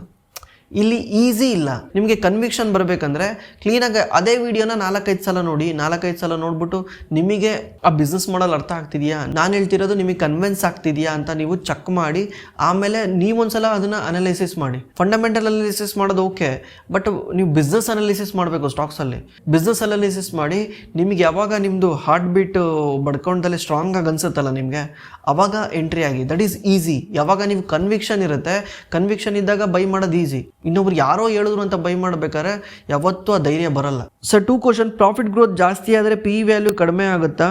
ಶೇರ್ ಪ್ರೈಸ್ ಡೌನ್ ಫಾಲ್ ಆದಾಗ ಮಾರ್ಕೆಟ್ ಕ್ಯಾಪ್ ಡೌನ್ ಫಾಲ್ ಆಗುತ್ತಾ ಸರ್? ಹೌದು ಬ್ರೋ, ಪ್ರಾಫಿಟ್ ಗ್ರೋತ್ ಜಾಸ್ತಿ ಆದರೆ PE ಡೌನ್ ಆಗುತ್ತೆ. ನಾನು ಅವಾಗಲೇ ಎಕ್ಸ್ಪ್ಲೇನ್ ಮಾಡಿದೆ. EPS ಬಂದ್ಬಿಟ್ಟು 5 ಇದೆ, PE ಬಂದ್ಬಿಟ್ಟು 20 ಇದೆ. ಇದರಿಂದ ಈ ಕಂಪ್ನಿಯ ಶೇರ್ ಪ್ರೈಸ್ 100 ಇದೆ. ಓಕೆ, ಸುಮ್ಮನೆ ಅಸ್ಯೂಮ್ ಮಾಡಿ EPS ಬಂದ್ಬಿಟ್ಟು ಗ್ರೋತ್ ಆಯಿತು. EPS ಅಂದ್ರೇನು? ಪ್ರಾಫಿಟ್ ಗ್ರೋತ್ ಆದ್ರೇ EPS ಗ್ರೋತ್ ಆಗೋದು. ಬಿಕಾಸ್ ಏನು ಆ ಕಂಪ್ನಿ ಲಾಭ ಮಾಡಿದೆ ಅದನ್ನು ನಂಬರ್ ಆಫ್ ದಿ ಶೇರ್ಗೆ ಡಿವೈಡ್ ಮಾಡಿದ್ರೆ EPS ಬರುತ್ತೆ. ಒಂದು ಶೇರ್ ಎಷ್ಟು ದುಡಿತಿದೆ ಅನ್ನೋದು EPS. ಈಗ ಈ ಕಂಪ್ನಿ ಪ್ರಾಫಿಟ್ನ ಡಬಲ್ ಮಾಡ್ಬಿಡ್ತು ಅಂದ್ರೆ ಏನಾಯಿತು? EPS ಕೂಡ ಡಬಲ್ ಆಯಿತು, 5 ದತ್ತಾಗ್ಬಿಡ್ತು. ಬಟ್ ಶೇರ್ ಪ್ರೈಸ್ ಮಾತ್ರ ಮೂವ್ ಆಗಿಲ್ಲ. ಯಾಕಂದರೆ ಮಾರ್ಕೆಟ್ ಡೌನ್ ಇದೆ, ಮಾರ್ಕೆಟಲ್ಲಿ ಯಾರು ಬೈ ಮಾಡೋಕ್ಕೆ ರೆಡಿ ಇಲ್ಲ, ತುಂಬ ಜನ ನೆಗೆಟಿವಿಟಿ ಹರಿದಾಡ್ತಾ ಇದೆ. ಅವಾಗ ಏನಾಯಿತು? ಶೇರ್ ಪ್ರೈಸ್ 100 ರೂಪಾಯಿನೇ ಇದೆ, ಬಟ್ EPS 10 ಇದೆ. ಇವಾಗ PE ಎಷ್ಟಾಗುತ್ತೆ? Share price divided by EPS PE 10 ಆಯ್ತಲ್ಲ. ಮುಂಚೆ 20 ಇತ್ತು. ಪ್ರಾಫಿಟ್ ಗ್ರೋತ್ ಆಗಿರೋದಕ್ಕೇನೆ EPS 10 ಆಗಿರೋದು. ಇದೇ ರೀತಿನೇ ಬಜಾಜ್ ಫೈನಾನ್ಸ್ ಅಲ್ಲಿ, ಡಿಮಾರ್ಟ್ ಅಲ್ಲಿ, HDFC ಬ್ಯಾಂಕ್ ಅಲ್ಲಿ, ಎಷ್ಟೋ ಲಾರ್ಜ್ ಕ್ಯಾಪ್ ಕಂಪ್ನಿಗಳಲ್ಲಿ ಲಾಸ್ಟ್ 3-4 ವರ್ಷದಿಂದ, ಲಾಸ್ಟ್ 5 ವರ್ಷದಿಂದ ಇದೇ ಆಗಿದ್ದು. ಯಾಕಂದ್ರೆ ಆ ಕಂಪ್ನಿಗಳ PE ತುಂಬಾ ಜಾಸ್ತಿ ಇತ್ತು, ಗ್ರೋತ್ ಏನು ಸ್ಟಾಪ್ ಆಗಿರಲಿಲ್ಲ. ಈ ಕಂಪ್ನಿಗಳು ಗ್ರೋ ಆಗ್ತಾ ಇದೆ. ಲಾಸ್ಟ್ 5 ವರ್ಷಕ್ಕಿಂತ ವ್ಯಾಲ್ಯೂಯೇಷನ್ ಡೌನ್ ಆಗಿದೆ. ಮೀಡಿಯನ್ PE ನೀವು ತೆಗೆದು ನೋಡಿದ್ರೆ ಲಾಸ್ಟ್ 5 ವರ್ಷಕ್ಕಿಂತ ಕಮ್ಮಿ ಇದೆ. ಈಗ ಈ ಕಂಪ್ನಿಗಳು ಅಟ್ರಾಕ್ಟಿವ್ ಆಗಿ ಕಾಣ್ತಾ ಇದ್ದಾವೆ. ಯಾಕಂದರೆ ಬೇರೆ 100 PE 200 PE ಇರೋ ಕಂಪ್ನಿಗಳನ್ನೆಲ್ಲ ಈ ಮಾರ್ಕೆಟ್ ಇಷ್ಟಪಡ್ತಿಲ್ಲ, ಇಂಥ ಕಂಪ್ನಿಗಳನ್ನ ಚೂಸ್ ಮಾಡ್ತಾ ಇದೆ. ಇನ್ಮೇಲೆ ನೋಡಿ ಲಾರ್ಜ್ ಕ್ಯಾಪ್ ಕಂಪ್ನಿಗಳು ಸ್ವಲ್ಪ ಜಾಸ್ತಿ ಮೂವ್ಮೆಂಟ್ ಕೊಡ್ತವೆ, ಜಾಸ್ತಿ ಮೇಲೆ ಹೋಗ್ತವೆ. ಅದೇ ರೀತಿ ಶೇರ್ ಪ್ರೈಸ್ ಡೌನ್ ಆದರೆ ಮಾರ್ಕೆಟ್ ಕ್ಯಾಪು ಡೌನ್ ಆಗುತ್ತಾ? 100% ಡೌನ್ ಆಗುತ್ತೆ. ಮಾರ್ಕೆಟ್ ಕ್ಯಾಪ್ ಅಂದರೆ ಏನು ಹೇಳಿ? ನಂಬರ್ ಆಫ್ ದ ಶೇರ್ಸ್ಗೆ ಮಲ್ಟಿಪ್ಲೈ ಮಾಡಿದ್ರೇ ಮಾರ್ಕೆಟ್ ಕ್ಯಾಪ್ ಬರುತ್ತೆ. ಅಂದರೆ ಈಗ ನಿಮ್ಮ ಪೋರ್ಟ್ಫೋಲಿಯೋ ಇದ್ದಂಗೆ, ಈಗ ನಿಮ್ಮ ಹತ್ರ 100 ಶೇರ್ದು ಯಾವುದೋ ಒಂದು ಕಂಪ್ನಿ ಇದೆ, 100 ಶೇರ್ ಇದೆ, ಆ ಕಂಪ್ನಿ ಶೇರ್ ಪ್ರೈಸ್ ಬಂದ್ಬಿಟ್ಟು 100 ರೂಪಾಯಿ ಇದೆ. ಈಗ ನಿಮ್ಮ ಹತ್ರ ಪೋರ್ಟ್ಫೋಲಿಯೋ ವ್ಯಾಲ್ಯೂ ಎಷ್ಟಾಯಿತು? 10,000. ಅಂದರೆ ಮಾರ್ಕೆಟ್ ಕ್ಯಾಪ್ ಎಷ್ಟಾಯ್ತು ಹೇಳಿ? 10,000. ಮಾರ್ಕೆಟ್ ಕ್ಯಾಪ್ ಅಂದ್ರೆ ಒಂದೇ, ನಿಮ್ಮ ಪೋರ್ಟ್ಫೋಲಿಯೋ ಅಂದ್ರೆ ಒಂದೇ. ಈಗ ನಾಳೆ ಈ ಕಂಪ್ನಿಯ ಶೇರ್ ಪ್ರೈಸ್ ಕೆಳಗೆ ಬಂತು, ಅವಾಗ ನಿಮ್ಮ ಪೋರ್ಟ್ಫೋಲಿಯೋನ ಕೆಳಗೆ ಬಂತಾ? ಅದೇ ರೀತಿ ಮಾರ್ಕೆಟ್ ಕ್ಯಾಪ್ ಕೂಡ ಕೆಳಗೆ ಬರುತ್ತೆ. ಯಾಕಂದ್ರೆ ನಂಬರ್ ಆಫ್ ದಿ ಶೇರ್ಸ್ ಏನು ಇನ್ಕ್ರೀಸ್ ಆಗಿರಲ್ಲ, ಪ್ರೈಸ್ ಡೌನ್ ಆಗಿರುತ್ತೆ, ಅದಕ್ಕೆ ಮಾರ್ಕೆಟ್ ಕ್ಯಾಪ್ ಕೂಡ ಕೆಳಗೆ ಬರುತ್ತೆ. Hello sir, please answer this question. If I invest SIP 5,000 per month and do step up 10% every year with expecting 15% return for a 15 years, my corpus will be around 53.54 lakhs. In that I want to withdraw 20 lakhs. Now what is the LTCG should I pay? Please do answer. It will be very much helpful for everyone. Bro, ತುಂಬಾ ಜನ LTCG ಬಗ್ಗೆ ಬಗ್ಗೆ ಭಾಳ ತಲೆ ಕೆಡಿಸ್ಕೊತಿದ್ದೀರಾ, ತುಂಬ ಜನ ಅದ್ರ ಬಗ್ಗೆ ಭಾಳ ಕ್ಯಾಲ್ಕುಲೇಷನ್ ಮಾಡ್ತಿದ್ದೀರಾ. ಆ್ಯಕ್ಚುಲಿ ಈಗ ನೀವೇ 15 ವರ್ಷ ಬಿಟ್ಟು ಆ ದುಡ್ಡು ಬೇಕಾಗಿದೆ ಅಂದ್ಕೊಂಡಾಗ 20 ಲಕ್ಷ ವಿಡ್ರಾ ಮಾಡಿರ್ತೀರ. 20 ಲಕ್ಷ ವಿಡ್ರಾ ಮಾಡಿದ್ರೆ 12.5% ನೀವು ಟ್ಯಾಕ್ಸ್ ಕಟ್ಟಬೇಕು. ಅಂದರೆ 10 ಲಕ್ಷಕ್ಕೆ 1,25,000, ಇನ್ನೊಂದು 10 ಲಕ್ಷಕ್ಕೆ 1,25,000, ಅಂದರೆ 2.5 ಲಕ್ಷ ನೀವು ಟ್ಯಾಕ್ಸ್ ಕಟ್ಟಬೇಕು 20 ಲಕ್ಷಕ್ಕೆ. ಆ್ಯಕ್ಚುಲಿ ನನಗೆ ಗೊತ್ತಿರೋಂಗೆ LTCG ಬರ್ತಾ ಕಮ್ಮಿ ಆಗುತ್ತೆ. ಇವರು ಸಡನ್ನಾಗಿ ಜಂಪ್ ಮಾಡಿರೋದ್ರಿಂದ BJP ಗೌರ್ಮೆಂಟಿಗೆ ಅದಿದೆ, ಒಂದ್ಸಲ ಪಾಲಿಸಿ ತಾಂಬಂದಿರೋದನ್ನು ವಾಪಸ್ ತಗೊಂಡ್ರೆ ಜನ ಅದನ್ನು ಇದು ಮಾಡ್ತಾರೆ, ಅಣಗಿಸ್ತಾರೆ ಅಂತ ಹೇಳ್ಬಿಟ್ಟು ಅವರು ಅದನ್ನು ವಾಪಸ್ ತೆಗಿತಾ ಇಲ್ಲ. ಬಟ್ ಇವತ್ತಲ್ಲ ನಾಳೆ ತೆಗಿತಾರೆ. ತೆಗೆದ್ರು ನೀವು 15 ವರ್ಷ ಬಿಟ್ಟು ಯೋಚನೆ ಮಾಡ್ತಿದ್ದೀರಾ ಅಂದರೆ ಯಾರೋ ಒಬ್ರು ತಾಂಬಂದು ಹಾಕ್ತಾರೆ ವಾಪಸ್ಸು. LTCG STCG ಕ್ಲೀನಾಗಿ ಎಕ್ಸ್ಪ್ಲೇನ್ ಮಾಡ್ತೀನಿ ನೋಡಿ. LTCG ಮತ್ತು STCGನ ನಾವು ನಮ್ಮ ಪರ್ಸ್ನಲ್ ಇನ್ಕಮ್ ಆಗಿ ಇನ್ಕಮ್ ಟ್ಯಾಕ್ಸಲ್ಲಿ ಫೈಲ್ ಮಾಡ್ಬೋದು. ಅಂದರೆ ಈ ವರ್ಷ ನಾನೇನಾದರೂ 10 ಲಕ್ಷ ದುಡಿತಿದ್ದೀನಿ ಅಂದರೆ ಅದರಲ್ಲಿ 1 ಲಕ್ಷ ನನಗೆ LTCGಯಿಂದ ಬಂದಿದೆ ಅಂದರೆ ಇದನ್ನು ನಾನು ಪರ್ಸ್ನಲ್ ಇನ್ಕಮ್ ಆಗಿ ತೋರಿಸ್ಬಿಟ್ಟು ನಾನು 11 ಲಕ್ಷ ನನ್ನ ಇನ್ಕಮ್ನ ಅಂತ ತೋರಿಸ್ಕೊಬೋದು. ಈಗ ಎಷ್ಟಿರೋದು ರಿಬೇಟು 12 ಲಕ್ಷಕ್ಕೆ ಇದೆಯಲ್ವಾ, 12 ಲಕ್ಷದವರೆಗೂ ಟ್ಯಾಕ್ಸ್ ಫ್ರೀ ಇದೆ. ಅಂದರೆ ನಾನೇನಾದ್ರು 12 ಲಕ್ಷದವರೆಗೂ ದುಡಿದ್ರೆ 1 ಲಕ್ಷ ಗೌರ್ಮೆಂಟ್ ರಿಬೇಟ್ ಕೊಡುತ್ತೆ, ಇನ್ನೊಂದು ಲಕ್ಷ ನಾನು ಪರ್ಸ್ನಲ್ ಇನ್ಕಮ್ ಟ್ಯಾಕ್ಸಿಗೆ ತಗೊಂಡ್ಬಿಟ್ರೆ ನಂದು ಆ ವರ್ಷದಲ್ಲಿ ಅರ್ನ್ ಮಾಡಿರೋ ದುಡ್ಡಾಗುತ್ತೆ 11 ಲಕ್ಷ. ಅವಾಗ ನಾನು ಯಾವುದೇ ರೀತಿ ಟ್ಯಾಕ್ಸ್ ಕಟ್ಟಂಗಿರಲ್ಲ. ಆದರೆ ನೀವು ಒಂದ್ಸಲ ಅದನ್ನು ಪರ್ಸ್ನಲ್ ಇನ್ಕಮಿಗೆ ತಗೊಂಡ್ಬಿಟ್ಟಿದ್ದೀರಾ ಅಂದರೆ ನೀವು ಮತ್ತೆ ಅದನ್ನು LTCG STCG ಆಗಿ ಕನ್ವರ್ಟ್ ಮಾಡೋಕ್ಕೆ ಬರಲ್ಲ, ಆ ಟ್ಯಾಕ್ಸ್ ಬ್ರಾಕೆಟ್ಗೆ ವಾಪಸ್ ತರಕ್ಕೆ ಬರಲ್ಲ. ಅಂದರೆ 12.5% 20%ಗೆ ತರಕ್ಕೆ ಬರಲ್ಲ. ಇದು ಏನು ಪ್ರಾಬ್ಲಮ್ ಆಗುತ್ತೆ ಅಂದರೆ ಇವತ್ತು ನೀವು ಕಮ್ಮಿ ದುಡಿತಾ ಇದ್ದೀರಾ, ಇವತ್ತು ನೀವು ಕಮ್ಮಿ ಅರ್ನ್ ಮಾಡ್ತಾ ಇದ್ದೀರಾ, ನಾಳೆ ಒಂದು ದಿವಸ ನೀವು 30% ಬ್ರಾಕೆಟಲ್ಲಿ ಬರ್ತೀರಾ. 30% ಬ್ರಾಕೆಟಲ್ಲಿ ಬಂದ ತಕ್ಷಣ ಏನಾಗ್ಬಿಡುತ್ತೆ, ನೀವು ಸ್ಟಾಕ್ ಮಾರ್ಕೆಟಿಂದ ಏನೇ ಅರ್ನ್ ಮಾಡಿದ್ರು ಕೂಡ ನೀವು ಪರ್ಸ್ನಲ್ ಇನ್ಕಮ್ ಟ್ಯಾಕ್ಸಿಗೆ ತಗೊಂಡ್ಬಿಟ್ರೆ ಅದು ನೀವು 30% ಪೇ ಮಾಡಬೇಕಾಗತ್ತೆ. ಎಕ್ಸಾಂಪಲ್, ನೀವು ಸ್ಟಾಕ್ ಮಾರ್ಕೆಟಿಂದ ಇಯರ್ಲಿ 50 ಲ್ಯಾಕ್ಸ್ ಅರ್ನ್ ಮಾಡ್ತಿದ್ದೀರಾ ಅಂದರೆ ನೀವು ಅದು 50 ಲ್ಯಾಕ್ಸ್ನ 30% ಕಟ್ಟಬೇಕಾಗತ್ತೆ. ಬಟ್ ನಾವು ಜಾಸ್ತಿ ಯೋಚನೆ ಮಾಡ್ತಿರೋದು ಇದನ್ನೆಲ್ಲನೂ ನಮ್ಮ ರಿಟೈರ್ಮೆಂಟ್ ಪ್ಲಾನಿಗೆ ಒಂದು 15 ವರ್ಷ ಆದಮೇಲೆ 20 ವರ್ಷ ಆದಮೇಲೆ ಆ ಟೈಮಲ್ಲಿ ಇದೇ ಮೇನ್ ಇನ್ಕಮ್ ಆಗಿರುತ್ತೆ. ನಮಗೆ 20 ಲಕ್ಷ ಏನು ವಿಡ್ರಾ ಮಾಡಿರ್ತೀರಲ್ಲ ಅದೇ ನಿಮ್ಮ ವರ್ಷದ ಇನ್ಕಮ್ ಆಗಿರುತ್ತೆ. ಆಗ ನೀವು ನಿಮ್ಮ ಪರ್ಸ್ನಲ್ ಟ್ಯಾಕ್ಸಿಗೆ ತೋರಿಸ್ಕೊಂಡ್ರು ಕೂಡ ಈಗ 12 ಇರೋದು ಇನ್ನು 15 ವರ್ಷ ಬಿಟ್ಟು 20 ಆಗಿರುತ್ತೆ. ಅಂದರೆ 20 ಲಕ್ಷಕ್ಕೆ ಯಾವುದೇ ರೀತಿ ಟ್ಯಾಕ್ಸ್ ಕಟ್ಟೋದಿರಲ್ಲ, ಆರಾಮ್ಸೆ ಝೀರೋ ಮಾಡ್ಬೋದು. ತಲೆ ಕೆಡಿಸ್ಕೊಬೇಡಿ. LTCG ಬಗ್ಗೆ ಜಾಸ್ತಿ ತಲೆ ಕೆಡಿಸ್ಕೊಳಕ್ಕೆ ಹೋಗ್ಬೇಡಿ. STCG ಬಗ್ಗೆ ತಲೆ ಕೆಡಿಸ್ಕೊಳ್ಳಿ. ಶಾರ್ಟ್ ಟರ್ಮ್ ಕ್ಯಾಪಿಟಲ್ ಗೈನು ಅದು 20% ಬರುತ್ತೆ, ಅದನ್ನು ಯಾವ ರೀತಿ ಕಟ್ಟೋದು, ಯಾಕಂದರೆ ಅದು ಶಾರ್ಟ್ ಟರ್ಮ್ 1 ವರ್ಷ ಬಿಟ್ಟು ಕಟ್ಟಲೇಬೇಕು. LTCG ಮಾತ್ರ ಜಾಸ್ತಿ ತಲೆ ಕೆಡಿಸ್ಕೊಂಬೇಡಿ ನೀವು ಲಾಂಗ್ ಟರ್ಮ್ ಇನ್ವೆಸ್ಟರ್ ಆಗಿದ್ರೆ. ಬ್ರೋ, ನಿಮ್ಮ ಪೋರ್ಟ್ಫೋಲಿಯೋ 8 ಡಿಜಿಟ್ ಇದೆ ಅಂತ ಹೇಳಿದ್ರಿ, ನಿಮಗೆ ಪೋರ್ಟ್ಫೋಲಿಯೋ 100 crore ಮಾಡೋಕ್ಕೆ ಎಷ್ಟು ವರ್ಷ ಬೇಕಾಗುತ್ತೆ? ಬ್ರೋ, ನಾನು ಲೆಕ್ಕ ಮಾಡಿರಂಗೆ ಪೋರ್ಟ್ಫೋಲಿಯೋ ರಿಟರ್ನ್ ಒಂದೇ ಕ್ಯಾಲ್ಕುಲೇಟ್ ಮಾಡಲ್ಲ, ಯಾಕಂದರೆ ನಾವು ಎವ್ರಿ ಮಂತ್ ಪುಷ್ ಮಾಡ್ತಿರ್ತೀವಲ್ಲ, ಆಗ್ತಾನೆ ಇರ್ತೀವಿ ದುಡ್ಡು ಬಂದಿರೋದಿಲ್ಲನು. ಅದ್ರ ಪ್ರಕಾರ ಲೆಕ್ಕ ಮಾಡಿದ್ರೆ ನನಗೆ ನೆಕ್ಸ್ಟ್ 10 ಇಯರ್ಸಲ್ಲಿ ನಾನು ಇದನ್ನು ಅಚೀವ್ ಮಾಡ್ಬೋದು ಅನ್ಸುತ್ತೆ. ನೆಕ್ಸ್ಟ್ 10 ಇಯರ್ಸಲ್ಲಿ ನಾನು ಈ ಗೋಲ್ನ ಅಚೀವ್ ಮಾಡ್ಬೋದು. ನಾನು ಇಲ್ಲಿ ಮಾತಾಡ್ತಿದ್ದೀನಿ ಅಂದರೆ, ಪಬ್ಲಿಕ್ ಹತ್ರ ಬಂದು ಹೇಳ್ತಿದ್ದೀನಿ ಅಂದರೆ ಅದನ್ನು ಅಚೀವ್ ಮಾಡಿ ತೋರಿಸ್ಬೇಕು. ನಂದು ಒಂದು ಇದಿರುತ್ತೆ. ನನಗೆ ಕಾಣ್ತಾ ಇದೆ 10 ಇಯರ್ಸಲ್ಲಿ ನಾನು ಅಚೀವ್ ಮಾಡ್ಬೋದು. ಬಿಕಾಸ್ ಕ್ಯಾಶ್ ಫ್ಲೋ ಬರ್ತಾ ಇರುತ್ತೆ, ಆ ಬಿಸ್ನೆಸ್ಸಲ್ಲಿ ಇನ್ಕಮ್ ಬರ್ತಾ ಇರುತ್ತಲ್ಲ, ಆ ಬಿಸ್ನೆಸ್ ಇನ್ಕಮ್ನ ವಾಪಸ್ ನಾವೇನು ಮಾಡ್ತೀವಿ ಅದೇ ಪೋರ್ಟ್ಫೋಲಿಯೋದಲ್ಲಿ ಇನ್ವೆಸ್ಟ್ ಮಾಡ್ತಾ ಹೋದಾಗ ಸ್ವಲ್ಪ ಫಾಸ್ಟ್ ಗ್ರೋತ್ ಆಗುತ್ತೆ. ಮಾರ್ಕೆಟ್ ಒಂದು 22-23% ರಿಟರ್ನ್ ಕೊಟ್ಟು ನಾನು ಅದೇ ರೀತಿ ನನ್ನ ದುಡ್ಡು ಸ್ವಲ್ಪ ಇನ್ವೆಸ್ಟ್ ಮಾಡ್ಕೊಳ್ತಾ ಹೋಗ್ತಾ ಇದ್ರೆ ಫಾಸ್ಟಾಗಿ ಆ ಗೋಲ್ನ ಅಚೀವ್ ಮಾಡೋಕ್ಕೆ ಹೆಲ್ಪ್ ಆಗುತ್ತೆ. Abhi bro, small cap good company ಹೇಗೆ ಫೈಂಡ್ ಮಾಡೋದು ಅಂತ ಹೇಳ್ಕೊಡಿ ಪ್ಲೀಸ್ ಬ್ರೋ. ನಾವು ವಿಡಿಯೋ ಮಾಡ್ತಿರ್ತೀವಲ್ಲ ಅದೇ ಕಂಪ್ನಿಗಳ್ದೆ ನೀವು ಒಂದ್ಸಲ ಅನಾಲಿಸಿಸ್ ಮಾಡಿ, ಬೈ ಮಾಡಬೇಡಿ. ನೀವು ಒಂದ್ಸಲ ಅನಾಲಿಸಿಸ್ ಮಾಡಿ, ನೀವು ಒಂದ್ಸಲ ತಿಳ್ಕೊಳ್ಳಿ. ಅದು ಬಿಟ್ಟು ನೀವೇ ಯಾವ್ದನ್ನ ಕಾಮೆಂಟ್ ಮಾಡ್ತಿರ್ತೀರ, ನಾನು ಅದನ್ನು ತಕ್ಕೊತಾ ಇರ್ತೀನಿ. ಯಾಕಂದರೆ ನಮ್ಮ ಹತ್ರ ಟೀಮ್ ಇದೆಯಲ್ಲ, ರಿಸರ್ಚ್ ಅಂತಾನೆ ಟೀಮ್ ಇದೆ. ಇದರಿಂದ ನಾವು ಸ್ವಲ್ಪ ಫಾಸ್ಟಾಗಿ ರಿಸರ್ಚ್ ಮಾಡ್ಬೋದು ನಿಮಗೆ ಕಂಪೇರ್ ಮಾಡಿದ್ರೆ. ನಾನು ಹೆಂಗೆ ಮಾಡೋದು ಅಂತ ಪೂರ್ತಿ ವಿಡಿಯೋ ಮಾಡಿದ್ದೀನಿ. ನಾವು ಹೆಂಗೆ ವಿಡಿಯೋ ಮಾಡ್ತೀವಲ್ಲ, ನಾವೇನೇನು ರೂಲ್ಸ್ನ ಯೂಸ್ ಮಾಡಿದೀವಿ ನೀವು ಒಂದ್ಸಲ ನೋಡಿ, ನೀವು ಅದೇ ರೀತಿ ಕಾಪಿ ಮಾಡಿ. ನಾವು ಫಸ್ಟ್ ಏನು ಮಾಡ್ತೀವಿ, ಬಿಸ್ನೆಸ್ ಅನಾಲಿಸಿಸ್ ಮಾಡ್ತೀವಿ, ಕಂಪ್ನಿ ದುಡ್ಡು ಹೆಂಗೆ ಮಾಡುತ್ತೆ ಅನ್ನೋದೇ ಚೆಕ್ ಮಾಡ್ತೀವಿ. ಆಮೇಲೆ ಏನು ಮಾಡ್ತೀವಿ, ಹಿಸ್ಟ್ರಿ ಆಫ್ ದಿ ಕಂಪ್ನಿ ನೋಡ್ತೀವಿ. ಈ ಕಂಪ್ನಿ ಎಲ್ಲಿಂದ ಸ್ಟಾರ್ಟ್ ಆಯಿತು, ಯಾರು ರನ್ ಮಾಡ್ತಾ ಇದ್ದಾರೆ, ಹೆಂಗೆ ಇಲ್ಲಿವರೆಗೂ ಏನಕ್ಕೆ ಬಂದಿದೆ ಅಂತ ನೋಡ್ತೀವಿ. ಆಮೇಲೆ ಬಿಸ್ನೆಸ್ ಇಷ್ಟ ಆಯಿತು ಅಂದರೆ ಫಂಡಮೆಂಟಲ್ ಅನಾಲಿಸಿಸ್ ಮಾಡ್ತೀವಿ. ಅಂದರೆ PE ಎಷ್ಟಿದೆ, ಡೆಟ್ ಟು ಈಕ್ವಿಟಿ ಎಷ್ಟಿದೆ, ಕಂಪ್ನಿ ಮಾರ್ಕೆಟ್ ಕ್ಯಾಪ್ ಎಷ್ಟಿದೆ, ಪ್ರಾಫಿಟ್ ಗ್ರೋತ್ ಏನಾಗ್ತಾ ಇದೆ. ಪ್ರಾಫಿಟ್ ಗ್ರೋತ್ ಗೊತ್ತಾದಮೇಲೆ ನಾವು ಫಸ್ಟ್ ಆಫ್ ಆಲ್ ಆ ಕಂಪ್ನಿಯ ಬಿಸ್ನೆಸ್ ಅನಾಲಿಸಿಸ್ ಮಾಡಿರ್ತೀವಿ. ಪ್ರಾಫಿಟ್ ಗ್ರೋತ್ ಎಲ್ಲ ಚೆನ್ನಾಗಿದೆ ಅಂತ ಗೊತ್ತಾದಮೇಲೆ ಇದು ವ್ಯಾಲ್ಯೂಯೇಷನ್ ಮಾಡ್ತೀವಿ. ವ್ಯಾಲ್ಯೂಯೇಷನ್ ಅಂದರೆ ಈ ಕಂಪ್ನಿ ಈಗ ಬೈ ಮಾಡೋಕ್ಕೆ ಕರೆಕ್ಟ್ ಇದೆಯಾ ಅಂತ. ಯಾಕಂದರೆ ಒಳ್ಳೆ ಕಂಪ್ನಿ ಎಲ್ಲನೂ ಒಳ್ಳೆ ಪ್ರೈಸಲ್ಲಿ ಸಿಗಲ್ಲ, ಆ ಪ್ರೈಸ್ ಕರೆಕ್ಟ್ ಇದೆಯಾ ಅಂತ ಚೆಕ್ ಮಾಡ್ತೀವಿ. ಒನ್ಸ್ ಎಲ್ಲನೂ ಸೆಟ್ ಆದಮೇಲೆ ಬೈ ಮಾಡಬೇಕಾ ಬೈ ಮಾಡಬಾರ್ದ ಡಿಸೈಡ್ ಮಾಡ್ತೀವಿ. ಅಷ್ಟೇ. ಬೈ ಮಾಡಬೇಕಾ ಬೈ ಮಾಡಬಾರ್ದು ಅಂತ ಮಾತ್ರ ಹೇಳಲ್ಲ, ಉಳಿದಿದ್ದೆಲ್ಲನೂ ಬಂದು ಹೇಳಿರ್ತೀವಿ. ಯಾಕಂದರೆ ಅದನ್ನು ಹೇಳಲೂಬಾರ್ದು. ನಾಳೆ ಸಬಿನೇ ಬಂದ್ಬಿಟ್ಟು ನಮಗೆ ಹೇಳ್ರಿ ಅಂದರೂ ನಾನು ಹೇಳಲ್ಲ. ಯಾಕಂದರೆ ನಾವು ತಿಂಗಳಲ್ಲಿ 30 ಕಂಪ್ನಿಗಳನ್ನ ಅನಾಲಿಸಿಸ್ ಮಾಡ್ತೀವಿ ಅಂತ ಅಂದ್ಕೊಳ್ಳಿ. 20 ಕಂಪ್ನಿ 30 ಅಂತೂ ಮಾಡೇ ಮಾಡ್ತೀವಿ. ಯಾಕಂದರೆ ಈ Q&Aನಲ್ಲಿ 1-2 ಕಂಪ್ನಿ ತಗೊಂಡಿರ್ತೀವಿ. ಮಧ್ಯ ಮಾತಾಡ್ಬೇಕಾದ್ರೆ ಒಂದು 3 ಕಂಪ್ನಿ, ಒಂದು ಇಂಡಸ್ಟ್ರಿ ಅನಾಲಿಸಿಸ್ ಮಾಡಿದ್ರೆ 4-5 ಕಂಪ್ನಿ ಬಗ್ಗೆ ಮಾತಾಡಿರ್ತೀವಿ. ತಿಂಗಳ ಒಂದು 30 ಕಂಪ್ನಿ ಬಗ್ಗೆ ಮಾತಾಡಿರ್ತೀವ. 30 ಕಂಪ್ನಿನೂ ಬೈ ಮಾಡ್ಕೊಂಡು ಹೋದರೆ ವರ್ಷಕ್ಕೆ ಎಷ್ಟಾಗುತ್ತೆ? 350 ಕಂಪ್ನಿ ಆಗ್ತವೆ. 350 ಕಂಪ್ನಿ ಬೈ ಮಾಡೋಕ್ಕಾಗತ್ತೆ ಜನ? ಏನು ಮಾಡ್ತಾರೆ ಗೊತ್ತಾ ಜನ?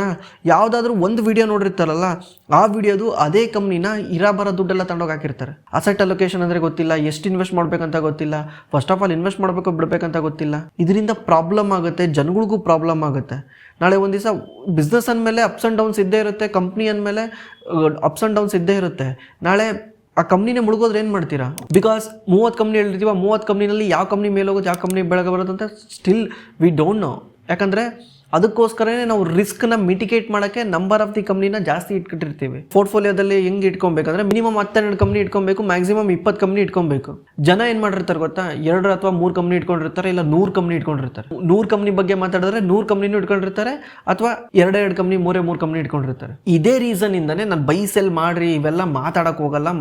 ಸೆಬಿ ಬಂದು ಹೇಳಿದ್ರು ಮಾತಾಡಲ್ಲ. ನಾವು ಯಾರು ಕೂಡ ಜನಗಳಿಗೆ ಬೈ ಸೆಲ್ ಮಾಡ್ರಿ ಅಂತ ರೆಕಮೆಂಡ್ ಕೊಡಬಾರ್ದು. ಇದು ಆ್ಯಕ್ಚುಲಿ ನ್ಯಾಯವಾಗಿ ನೋಡ್ಬೇಕಂದ್ರೆ ಒಳ್ಳೇದಲ್ಲ. ಯಾಕಂದರೆ ನೀವು ಹೇಳಿರೋ ಸ್ಟಾಕ್ಸು ಇವತ್ತು ನೀವು ಬೈ ಮಾಡಿ ಅಂತ ಹೇಳಿರ್ತೀರ, ನಾಳೆ ಒಂದು ದಿವಸ ಆ ಕಂಪ್ನಿದೇನೋ ಪ್ರಾಬ್ಲಮ್ ಆಗ್ಬೋದು, ಅವ್ರು ಇಮಿಡಿಯೇಟ್ಲಿ ಕಾಲ್ ಮಾಡಿ ಹೇಳ್ತೀರಾ ಸೆಲ್ ಮಾಡಿ ಅಂತ. ನೀನೇನೋ ಬೈ ಮಾಡಿರ್ತೀಯ, ನೀನು ಸೆಲ್ ಮಾಡಿಬಿಡ್ತೀಯ, ಕಸ್ಟಮರ್ ಏನು ಮಾಡಬೇಕು? ಅವ್ನು ಪಾಪ ಆ ಸೆಲ್ ನಾಳೆ ರಿಕವರ್ ಆಗುತ್ತೆ, ನಾಡ್ದು ರಿಕವರ್ ಆಗುತ್ತೆ, ಆಚೆ ನಾಡ್ದು ರಿಕವರ್ ಆಗುತ್ತೆ, ವೆಯ್ಟ್ ಮಾಡ್ಕೊಂಡು ಕೂತ್ಕೊಬೇಕು. ಅದಕ್ಕೇ ನಾವು ಬಂದ್ಬಿಟ್ಟು ಯಾರಿಗೂ ಬೈ ಸೆಲ್ ಮಾಡ್ರಿ ಅಂತ ಹೇಳಲ್ಲ. ಈವನ್ ನಮ್ಮ ಟೀಮ್ನ ನೀವು ಕಾಂಟ್ಯಾಕ್ಟ್ ಮಾಡಿದ್ರೆ ಅವರು ಕೂಡ ಹೇಳಲ್ಲ. ಅವ್ರಿಗೆ ಪೋರ್ಟ್ಫೋಲಿಯೋ ಸಜೆಸ್ಟ್ ಮಾಡ್ತಾರೆ, ಪೋರ್ಟ್ಫೋಲಿಯೋ ಯಾವ ರೀತಿ ಬಿಲ್ಡ್ ಮಾಡೋದು ಹೆಲ್ಪ್ ಮಾಡ್ತಾರೆ. ಆಮೇಲೆ ಪೋರ್ಟ್ಫೋಲಿಯೋನ ಫಂಡ್ ಮ್ಯಾನೇಜರ್ ಅವ್ನು ಬೈ ಸೆಲ್ ಮಾಡ್ತಾನೆ ನಿಮ್ಮ ಆಫ್. ಆ ಕಂಪ್ನಿ ಚೆನ್ನಾಗಿಲ್ಲ ಅಂದರೆ ಅವ್ನು ಸೆಲ್ ಮಾಡ್ತಾನೆ, ಕಂಪ್ನಿ ಚೆನ್ನಾಗಿದೆ ಅಂದರೆ ಅವ್ನು ಆ್ಯಡ್ ಮಾಡ್ತಾನೆ, ನಿಮ್ಮನ್ನು ಇಂಟರ್ಫಿಯರೇ ಮಾಡ್ಕೊಳಲ್ಲ. ಇದರಿಂದ ಏನಾಗುತ್ತೆ, ನಿಮ್ಮ ಪೋರ್ಟ್ಫೋಲಿಯೋ ಪರ್ಫಾರ್ಮ್ ಮಾಡ್ತಾ ಇರುತ್ತೆ. ನಮಗಿನ್ನ ನಾವೇ ಖುದ್ದು ಮ್ಯಾನೇಜ್ ಮಾಡೋದಕ್ಕಿಂತ ಫಂಡ್ ಮ್ಯಾನೇಜರ್ ಚೆನ್ನಾಗಿ ಪರ್ಫಾರ್ಮ್ ಮಾಡ್ತಾ ಇರ್ತಾನೆ. ಬಿಕಾಸ್ ಅವನಿಗೆ ಟೀಮ್ ಇರುತ್ತೆ, ಅವನ ಹತ್ರ ರಿಸರ್ಚ್ ಟೀಮ್ ಇರುತ್ತೆ, ಎಲ್ಲ ಇರುತ್ತೆ. ನಿಮಗೂ ಏನಾದರೂ ಪೋರ್ಟ್ಫೋಲಿಯೋ ಬಿಲ್ಡ್ ಮಾಡೋಕ್ಕೆ ಹೆಲ್ಪ್ ಮಾಡಬೇಕು ಅನ್ನೋಂಗಿದ್ರೆ ನಾವು ಡಿಸ್ಕ್ರಿಪ್ಷನಲ್ಲಿ ಗೂಗಲ್ ಫಾರ್ಮ್ ಇದೆ, ಗೂಗಲ್ ಫಾರ್ಮಲ್ಲಿ ನಿಮ್ಮ ಡೀಟೇಲ್ನ ಎಂಟ್ರಿ ಮಾಡಿ ನಮ್ಮ ಟೀಮ್ ಕಡೆಯಿಂದ ನಿಮಗೆ ಕಾಲ್ ಮಾಡಿ ಹೆಲ್ಪ್ ಮಾಡ್ತಾರೆ. Hi sir, my name is Mahesh. ನನ್ನ ಪ್ರಶ್ನೆ, ನೀವು F&O ಮಾಡಬಾರದು ಎಂದು ಹೇಳುತ್ತಿದ್ದೀರಿ, ಆದರೆ ಒಬ್ಬ ಇನ್ವೆಸ್ಟರ್ಗೆ F&O ತುಂಬ ಮುಖ್ಯ. ನನ್ನದೇ ಒಂದು ಉದಾಹರಣೆ ಕೊಡುತ್ತೇನೆ. ನಾನು ನವಂಬರ್ನಲ್ಲಿ PE ಬೈ ಮಾಡಿದೆ, ನನ್ನ ಪೋರ್ಟ್ಫೋಲಿಯೋ ಎಡ್ಜಿಂಗ್ ಮಾಡಿದೆ. 24 ಡಿಸೆಂಬರ್ 2025 ನಿಫ್ಟಿ 0 ಆದರೂ ನನ್ನ ಪೋರ್ಟ್ಫೋಲಿಯೋ ಏನೂ ಆಗುವುದಿಲ್ಲ. ಇನ್ವೆಸ್ಟರ್ಗೆ F&O ಬೆಸ್ಟ್, ಇದು ನನ್ನ ಅಭಿಪ್ರಾಯ. ಇದರ ಬಗ್ಗೆ ನಿಮ್ಮ ಅಭಿಪ್ರಾಯ ಏನು ಸರ್? ಹೌದು, ಪೋರ್ಟ್ಫೋಲಿಯೋ ಎಡ್ಜಿಂಗ್ ಮಾಡಬೇಕಂದ್ರೆ ಆಪ್ಷನ್ ಬೇಕೇ ಬೇಕು. ಆಪ್ಷನ್ನ ಕಂಡಿಡ್ದಿದ್ದೇನೆ ಅದಕ್ಕೋಸ್ಕರ. ಆಪ್ಷನ್ ಅಂದ್ರೆ ಏನು? ಆಯ್ಕೆ ಅಂದರೆ ಒಂಥರ ಇನ್ಶೂರೆನ್ಸ್ ಇದ್ದಂಗೆ. ಈಗ ನಿಮ್ಮ ಹತ್ರ 10 ಲಕ್ಷ ರೂಪಾಯಿ ಹೆಲ್ತ್ ಇನ್ಶೂರೆನ್ಸ್ ಇದೆ. ಈ ಹೆಲ್ತ್ ಇನ್ಶೂರೆನ್ಸ್ ಅಂದರೆ ಏನು? ಇನ್ಶೂರೆನ್ಸ್ ಅದು ಏನಕ್ಕೆ ಅಂದರೆ ರಿಸ್ಕ್ನ ಮಿಟಿಗೇಟ್ ಮಾಡೋಕ್ಕೆ. ಈ 10 ಲಕ್ಷ ರೂಪಾಯಿ ಹೆಲ್ತ್ ಇನ್ಶೂರೆನ್ಸ್ಗೆ ನೀವು ಪೇ ಮಾಡಿರೋದೆಷ್ಟು? 10,000. ಅದು ಏಜ್ ಮೇಲೆ ಡಿಪೆಂಡ್ ಆಗುತ್ತೆ. ನಾನು ಎಕ್ಸಾಂಪಲಾಗಿ ಹೇಳ್ತಾ ಇದ್ದೀನಿ, 10,000. ಈ 10,000 ನಾನು ಎವ್ರಿ ಇಯರ್ ಪೇ ಮಾಡಿಬಿಟ್ರೆ ನನಗೆ 10 ಲಕ್ಷದವರೆಗೂ ಯಾವುದೇ ರೀತಿ ರಿಸ್ಕ್ ಇಲ್ಲ. ಈಗ ನಾನು ಈ ಪ್ರೀಮಿಯಂ ಕಟ್ತಿರೋ ಅಮೌಂಟ್ ಎಷ್ಟು ಹೇಳಿ? 1%. ಅಂದರೆ 10 ಲಕ್ಷಕ್ಕೆ 1% ಅಂದರೆ 10,000. ವರ್ಷಕ್ಕೆ 1% ನಾನು ಏನಾದರೂ ಕಟ್ಬಿಟ್ರೆ ಆ ಎಂಟೈರ್ ಇಯರು ನನಗೇನೇ ಪ್ರಾಬ್ಲಮ್ ಆದ್ರೂ ಆ ಇನ್ಶೂರೆನ್ಸ್ ಕಂಪ್ನಿ ನೋಡ್ಕೊಳುತ್ತೆ. ನಾನು 10,000 ಕಟ್ಬಿಟ್ಟಿದ್ದೀನ, ಫುಲ್ ಆರಾಮಾಗಿದ್ದೀನಿ, ತಲೆನೋವು ಇಲ್ಲ, ನಾಳೆ ಒಂದು ದಿವಸ ನನಗೆ ಏನೇ ಆದರೂ ಕೂಡ 10 ಲಕ್ಷದವರೆಗೂ ಆ ಕಂಪ್ನಿ ನೋಡ್ಕೊಳುತ್ತೆ. ಇದೇ ಇನ್ಶೂರೆನ್ಸು. ಇದೇ ರೀತಿ ಬೈಕ್ಗೂ ಇರುತ್ತೆ, ಲೈಫ್ಗೂ ಇರುತ್ತೆ. ಇದೇ ರೀತಿಯೇ ನಮ್ಮ ಪೋರ್ಟ್ಫೋಲಿಯೋಗಂತ ಕಂಡಿಡ್ದಿರೋದು ಆಪ್ಷನ್ಸ್. ನಾನು ಯಾಕೆ ಆಪ್ಷನ್ ಮತ್ತು F&O ಮಾಡಬೇಡಿ ಅಂತೀನಂದರೆ, ಆ್ಯಕ್ಚುಲಿ ನಿಮ್ಮ ಹತ್ರ 2 ಲಕ್ಷ 3 ಲಕ್ಷ 4 ಲಕ್ಷ ಬೇಡ 10 ಲಕ್ಷ ಪೋರ್ಟ್ಫೋಲಿಯೋ ಇರೋರಿಗೆಲ್ಲನೂ ಈ ಥರ ಸ್ಟ್ರಾಟರ್ಜಿ ಬೇಕಾಗಿಲ್ಲ. ನೀವು ನವಂಬರಲ್ಲಿ ಬೈ ಮಾಡಿದ್ದೀರಾ, 2 ಇಯರ್ಸಿಂದ ಬೈ ಮಾಡಿದ್ದಿದ್ರೆ ಎವ್ರಿ ಮಂತ್ ಆ ಪ್ರೀಮಿಯಂ ತಿಂದು ನೀವು ತಗೊಳ್ಳೋ 15-20% ರಿಟರ್ನ್ಗೆ 5% ಇನ್ಶೂರೆನ್ಸ್ ಪ್ರೀಮಿಯಮೇ ಪೇ ಮಾಡಬೇಕಾಗುತ್ತೆ. ಅಂದರೆ ಇದು ಆಪ್ಷನ್ ಚಾರ್ಜೇ ಪೇ ಮಾಡಬೇಕಾಗತ್ತೆ. ನಿಮ್ಗೆ ಹೆಂಗೆ ಗೊತ್ತಿರುತ್ತೆ ಪೀಕ್ ಇದೆ ಅಂತ? ನಿಮ್ಗೆ ಏನೋ ಎಕ್ಸ್ಪೀರಿಯನ್ಸ್ ಇರ್ಬೋದು ನೀವು, ಅದಕ್ಕೆ ನೀವು ನವಂಬರಲ್ಲಿ ಪೀಕ್ ಆಗಿದೆ ಮಾರ್ಕೆಟ್ ಅಂತ ಗೊತ್ತಾಗಿ ನೀವು ಪುಟ್ನ ಬೈ ಮಾಡಿದ್ದೀರಾ. ಬಟ್ ನ್ಯೂ ಬಿಗಳಿಗೆ ಏನು ಗೊತ್ತಿರುತ್ತೆ, ಹೊಸಬ್ರಿಗೆ ಏನು ಗೊತ್ತಿರುತ್ತೆ? ಅವ್ರೇನು ಮಾಡ್ತಾರೆ, ಪೋರ್ಟ್ಫೋಲಿಯೋ ಬಿಟ್ಬಿಡ್ತಾರೆ, ಆಪ್ಷನ್ನೇ ಇಟ್ಕೊಂಡ್ಬಿಡ್ತಾರೆ. ಆಪ್ಷನ್ನ ಬೈ ಮಾಡು ಸೆಲ್ ಮಾಡು ಅಂತ ಬರೀ ಆಪ್ಷನ್ನಲ್ಲೇ ಬೈ ಸೆಲ್ ಮಾಡ್ತಾರೆ. ಇದೊಂಥರ ರುಚಿ ಅದು ಆಪ್ಷನ್. ಯಾಕಂದರೆ ವಾಲಟಿಲಿಟಿ ಜಾಸ್ತಿ ಅಲ್ಲ, ಒಂದೇ ತಿಂಗಳಲ್ಲಿ 0 ಆಗುತ್ತೆ, ಒಂದೇ ತಿಂಗಳಲ್ಲಿ 3 ಆಗುತ್ತೆ. ಈ ಸ್ಟಾಕ್ ಯಾವುದೋ ಬೈ ಮಾಡಿದ್ದೀನಿ ಗುರು 3 ತಿಂಗಳಿಂದ ಮೂವ್ ಆಗ್ತಾ ಇಲ್ಲ, ಇದು ಆಪ್ಷನ್ ನೋಡು 3 ತಿಂಗಳಿಗೆ ಮೇಲೆ ಹೋಗುತ್ತೆ ಅಂತ ಏನು ಮಾಡ್ತಾರೆ, ಆಪ್ಷನ್ ಬೈ ಮಾಡ್ತಾರೆ. ಇದಕ್ಕೆ ನಾನು ಹೊಸಬ್ರಿಗಂತೂ ಯಾರಿಗೂ ಸಜೆಸ್ಟೇ ಮಾಡಲ್ಲ. ಎಕ್ಸ್ಪೀರಿಯನ್ಸ್ ಆದಮೇಲೆ ಅವರೇ ಅರ್ಥ ಮಾಡ್ಕೊತಾರೆ, ಅಲ್ಲಿ ಯಾರಿಗೂ ಹೇಳೋದು ಬೇಕಾಗಿಲ್ಲ. ಹೊಸಬ್ರಿಗಂತೂ ನಾವು ಸಜೆಸ್ಟ್ ಮಾಡಲ್ಲ. ಬ್ರದರ್, ಖುದ್ದು ಎಡ್ಜಿಂಗ್ ನಾನೇ ಮಾಡ್ತೀನಿ ಅಂತ ಬಂದು ನಾನು ಆಲ್ರೆಡಿ ವಿಡಿಯೋ ಮಾಡಿದ್ದೆ. ಆಪ್ಷನ್ ಸೆಲ್ ಮಾಡ್ತೀವಂತ ನಾನು ಕೂಡ ಹೇಳಿದ್ದೀನಿ. ಆದರೆ ಅದು ಹೆಂಗೆ ಮಾಡ್ತೀನಿ ಮಾಡ್ತೀನಿ ಬಂದು ಹೇಳಲ್ಲ. ಯಾಕಂದರೆ ಇದು ನಾರ್ಮಲ್ ಜನ ಅರ್ಥ ಮಾಡ್ಕೊಳೋಂಥ ಕಾನ್ಸೆಪ್ಟ್ ಅಲ್ಲ. ನಾರ್ಮಲ್ ಜನ ಇದ್ರ ಬಗ್ಗೆ ತಿಳ್ಕೊಂಬಿಟ್ಟು ಏನು ಮಾಡ್ತಾರೆ, ಇನ್ನೂ ಜಾಸ್ತಿ ರಿಸ್ಕ್ ತಗೊಳ್ತಾರೆ, ಇನ್ನೂ ಪೋರ್ಟ್ಫೋಲಿಯೋ ಎಲ್ಲ ಹಾಳು ಮಾಡ್ಕೊತಾರೆ. ಅದಕ್ಕೆ ನಾನು ಅದ್ರ ಬಗ್ಗೆ ಮಾತಾಡಲ್ಲ.